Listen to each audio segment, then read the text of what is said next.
ఎన్నికలకు ముందు బాబు ష్యూరిటీ భవిష్యత్ గ్యారంటీ అయితే ఎన్నికలు అయ్యాక బాబు ష్యూరిటీ మోసం గ్యారంటీ అనేది ప్రజలకు తెలిసి వచ్చిందని వైసీపీ అధ్యక్షుడు జగన్ ఆరోపించారు. బడ్జెట్ ప్రసంగంలో పరనింద, ఆత్మస్తుతి తప్ప ఏమీ లేవన్నారు. ఆంధ్రప్రదేశ్ బడ్జెట్ పై మీడియా సమావేశం నిర్వహించారు. ఈ సందర్భంగా జగన్ మాట్లాడుతూ ఎన్నికలకు ముందు సూపర్ 6, సూపర్ 7 అంటూ ప్రజలను ఓదరగొట్టారన్నారు. చంద్రబాబు దత్తపుత్రుడు కలిసి మేనిఫెస్టో రిలీజ్ చేశారని, ప్రతి ఇంటికి బాండ్లు పంచారు, 20 లక్షల ఉద్యోగాలు, 3,000 రూపాయల నిరుద్యోగ భృతి సాయం అన్నారు. కానీ ఇప్పుడు హామీల కోసం అడిగితే సమాధానం లేదని విమర్శించారు. 2 బడ్జెట్లలోనూ నిధులు కేటాయించలేదని తెలిపారు. ప్రజలను మోసం చేసిన తీరు స్పష్టంగా కనిపిస్తుందని ఎద్దేవా చేశారు. 9 నెలల్లోని 4 లక్షల ఉద్యోగాలు ఇచ్చేశామని చెప్పారన్నారు. గవర్నర్తో అబద్ధాలు చెప్పించారని జగన్ ఆరోపించారు. ప్రజలను మోసం చేసిన తీరు తేటతెల్లంగా కనిపిస్తుంది. ఎన్నికలకు ముందేమో బాబు షూరిటీ, భవిష్యత్ గ్యారంటీ, ఎన్నికలు అయిపోయిన తర్వాత మాత్రం బాబు షూరిటీ, మోసం గ్యారంటీ అన్న పద్ధతిలోనే ఆయన పాలన సాగుతూ ఉంది. బడ్జెట్ స్పీచ్ అంతా కూడా చూస్తే, బడ్జెట్ కానీ గవర్నర్ ప్రసంగం కానీ ఏది చూసినా కానీ కనిపించేది ఒకటే. గవర్నర్ ప్రసంగంలో వీళ్ళు రిప్లై ఇచ్చేటప్పుడు కానీ, బడ్జెట్ స్పీచ్లో కానీ ఎక్కడ చూసినా కానీ మనకు కనిపించేటివి రెండు కనిపిస్తాయి. ఒకటి పరనింద, 2 ఆత్మస్తుతి. ఈ 2 మాత్రం బాగా ప్రస్ఫుటంగా కనిపిస్తాయి. 2వ బడ్జెట్ ప్రవేశపెడతా ఉన్నప్పటికీ కూడా ఈ రోజుకి కూడా వాళ్ళ నోట్లో నుంచి వచ్చే మాటలు జగనట్ట, జగనిట్ట, జగనట్ట, జగనట్ట, ఆ పాలన, ఈ పాలన, ఇవే మాటలే వస్తాయి.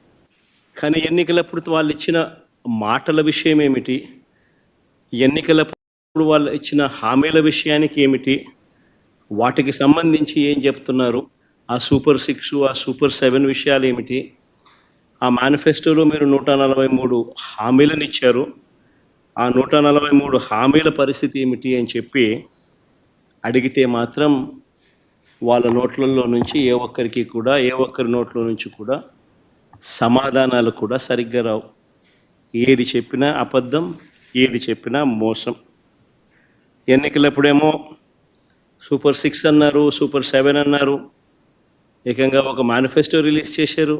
ఆయన దత్తపుత్రుడు ఇద్దరు కలిసి రకరకాల పద్ధతుల్లో పోజులు ఇస్తూ జగన్ చెప్పిన దానికన్నా ఎక్కువ చేస్తున్నాము అని చెబుతూ ఇంటింటికి బాండ్లు కూడా ఇచ్చారు.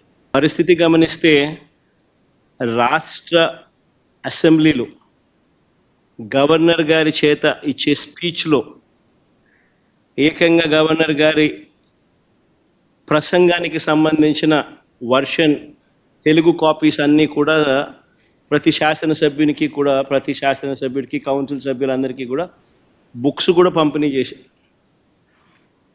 మళ్ళా అర్థం కాదేమో ప్రజలకు అని చెప్పి వాళ్ళు ఇచ్చిన దాంట్లో చూస్తే 4 లక్షల ఉద్యోగాలు ఈపాటికే ఇచ్చేసాము.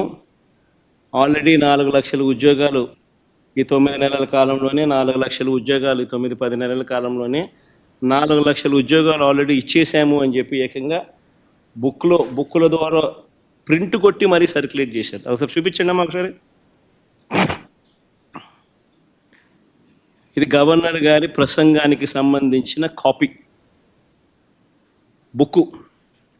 ఇందులో ఆయన అన్న మాటలు, మా ప్రయత్నాలు ఇప్పటికే ఫలితాలను ఇస్తున్నాయనే విషయాన్ని పంచుకోవడానికి నేను గర్విస్తున్నాను.